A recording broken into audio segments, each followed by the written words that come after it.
This last category of soft skills deals with one's ability to think critically and to solve problems at work. The ability to pull data together to solve a problem in the workplace is a very highly valued talent for you guys as project engineers. And in fact, that's really a lot of what you're doing. You're trying to solve problems in the workplace on an everyday basis. And one of the keys to being an effective problem solver is developing the solution to the problem in a reasonable time frame. Doesn't matter that you're able to solve the problem, but it takes a year to do it. You got to be able to do it in the time frame of the moment, because as we know, construction is a constant movement of time. Everything's happening over a sequence of events. So it is also important to be able to explain how the solution to the problem is solved in both logical and systematic manner. Your clients aren't going to want you to step in there and say, oh gosh, do this, this, and this, and it makes no sense to the client what you're doing. You have to be able to communicate it in such a way that he feels that he can understand the process, first of all, and secondly, support you in the resolution of that matter. So development and thinking requires a gradual process. And you're going to hit certain plateaus of learning just like anything else that you work at day in, day out. And it's not possible for you just simply to become an excellent thinker simply because you want to be. You got to it's a matter of work. It's changing one's habits of thought. And it's a long-range process. Don't think that in a month you're going to be the best at problem solving. But as you get 5 years under your belt, you're going to be a much better problem solver than you were today. And the essential traits of a critical thinker requires this extended period of development. And that's why you'll see a lot of the older guys that are in the industry, they've developed that critical thinking to where they're able to solve problems that you, at your early stage of the career, may not be able to do.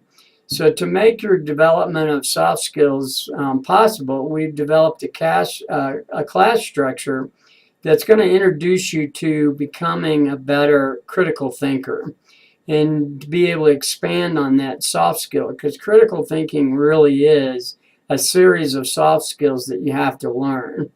And think critically, and this is one of the first steps to enhance your effectiveness in every part of your professional life. As we know, and we're seeing more and more, the world is getting more complex each day, and so are the projects we're dealing with. And there's only one way for us really to cope with that issue nowadays, and that's through our minds.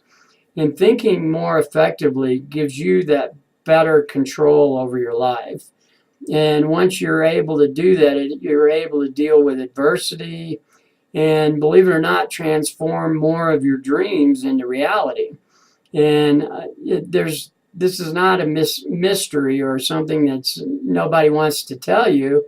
It just consists of real practical skills that take a lot of time to do. And it's just about practicing, learning, and improving. And you'll see up above where it says the critical thinking community up here, the personal and professional and personal development. The critical thinking community is a really neat group of guys that are on the internet.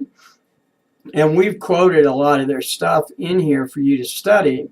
And you can actually go in there and join some of they have some course room materials that they can send you, books and things like that.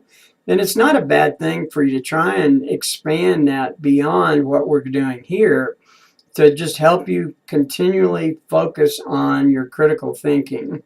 And these guys are really willing to help you in any way they can. So I would take advantage of that if you get a chance. And learning to make better decisions through critical thinking. And let's face it, better decisions means your career is going to advance. Bad decisions cause you a lot of problem. And to live is to act, and to act is to decide, right? We have to decide what we have to do in each one of these circumstances that we get presented with daily. And some of these decisions, they're not really all that important. But then again, the least important one that you think of may become a huge or just a sign of a large and life-determining factor or decision that you need to make.